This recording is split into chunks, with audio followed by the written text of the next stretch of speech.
السلام عليكم ورحمة الله وبركاته. ازيكم عاملين ايه؟ يا رب تبقوا بخير. النهاردة الجمعة وكان افتتاح بث تجريبي لكوبري 45.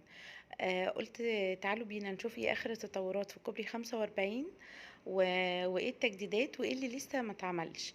فعايزة انا كنت نازلة يعني بتمشى شوية على البحر، ولقيتهم بيفتتحوه بث تجريبي لأول مرة، وكمان كان في وجود المحافظ.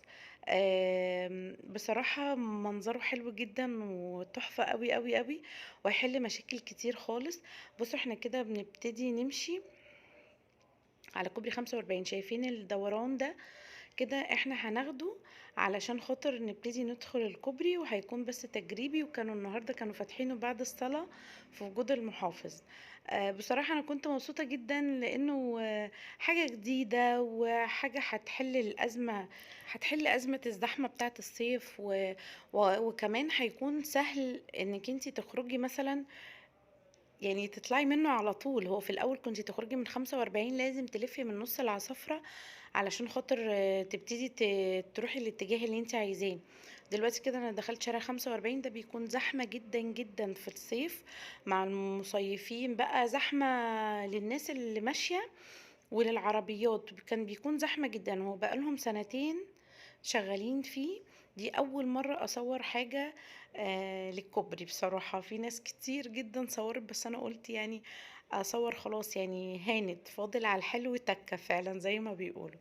بصوا كده احنا خلاص ماشيين كده في شارع 45، قد ايه هادي وجميل وحلو، هو كده هادي.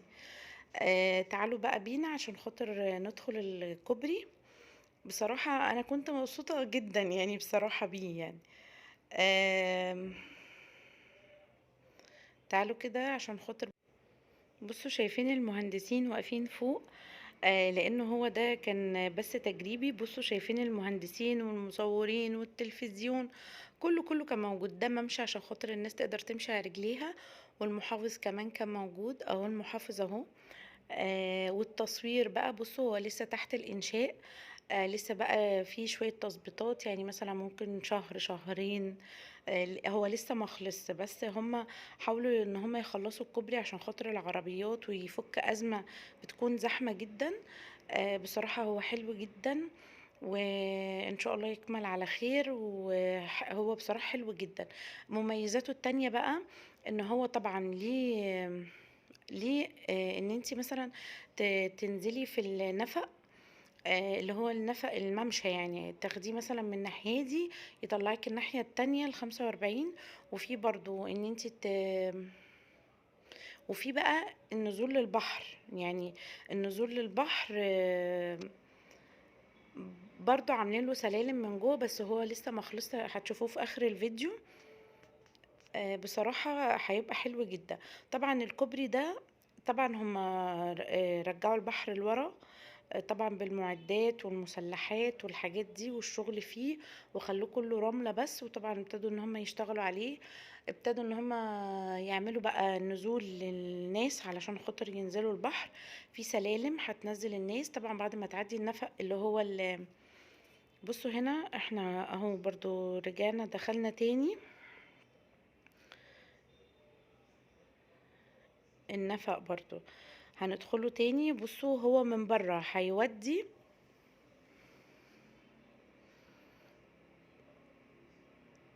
المنتزه والمنظرة وابو قير والمعمورة، يعني من بره الكوبري كده هيودي ابو قير والمعمورة والمنظرة والمنتزه، وكده هيودي سيدي بشر وسيدي جابر والمنشية.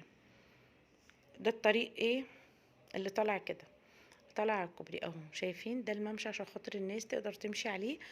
ده برضو بتنزليه من نفق، وزي ما قلت لكم في نفق من الناحيه مثلا اليمين للناحيه، تطلعي الناحيه الشمال. وفي كمان ده اسمه الممشى، يعني النفق اللي هو عشان خاطر تمشي على الممشى اللي فوق ده وتطلعي كده على الكوبري. وفي برضو نزول، عاملين سلالم لنزول الناس للبحر، وعاملين بصراحة عاملين شغل عالي جدا جدا فيه. والبحر بتاعه برضه هيفضل شغال مش هيتقفل. بصوا يعني اهو، شايف انتوا طبعا كده شايفين البحر كويس جدا. بصوا كده، شايفين كده من تحت الكوبري بصراحة تحفة حلوة قوي. دي الدخلة التانية، تدخلي من هنا تطلعي على 45 اهو. تدخلي من هنا تطلعي على 45. بصراحة الناس كانت مبسوطة وفرحانة جدا، يعني اهو بصوا حتى، يعني الراجل طالع على رجله. هنا العربيات شايفينها داخلة ازاي، ده النهاردة كان أول مرة يدخل العربيات فيه اهو. شايفين الشغل اللي تحت؟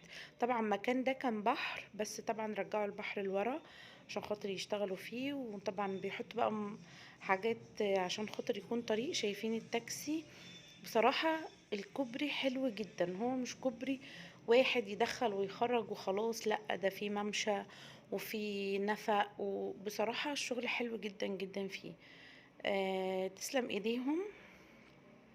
آه ويسلم اللي هم بيعملوه، ربنا يقويهم يا رب على شغله، لان هم بصراحة بقالهم اكتر من سنة، بقالهم سنتين، في حدود سنتين شغالين فيه. انا اول مرة اصور حاجة بصراحة لكوبري او لطريق او لشارع في اسكندرية، بس بصراحة هم يستاهلوا كل خير، يستاهلوا ان احنا نشكرهم على مجهوداتهم بصراحة.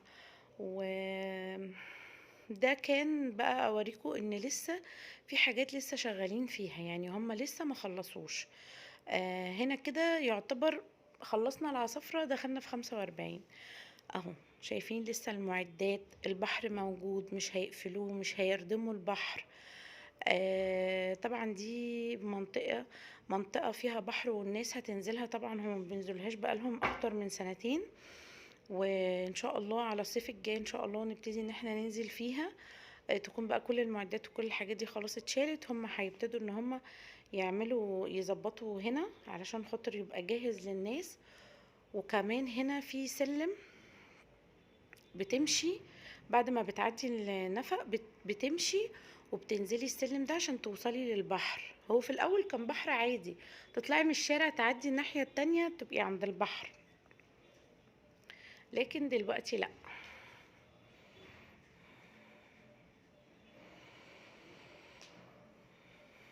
اهو بصوا بصراحة منظر البحر جميل وحلو قوي بصراحة. هما خلوا الشغل حلو قوي، وان شاء الله هيعجبنا كلنا في الاخر. او ربنا يقويهم يا رب، لسه بقى في حاجات ولسه في عدد ليهم ولسه يشتغلوا فيه، وان شاء الله يكون حلو. يعني كوبري ستانلي بتقعدي بتقعدي تحت الكوبري، بيبقى العربيات عادي ماشية فوقيكي. بتهيالي برضو ده هيبقى كده، او لسه مش عارفين هيكون كده ولا لا. بس اهو ده تحت الكوبري، بتهيالي محدش هينفع ان هو يقعد عليه، لكن فوق يعني قدام شوية هنقدر ان احنا نقعد عليه. بس بصراحة كانت حاجة ممتعة جدا. واقول لكم السلام عليكم ورحمة الله وبركاته. يا رب الفيديو يكون عجبكم.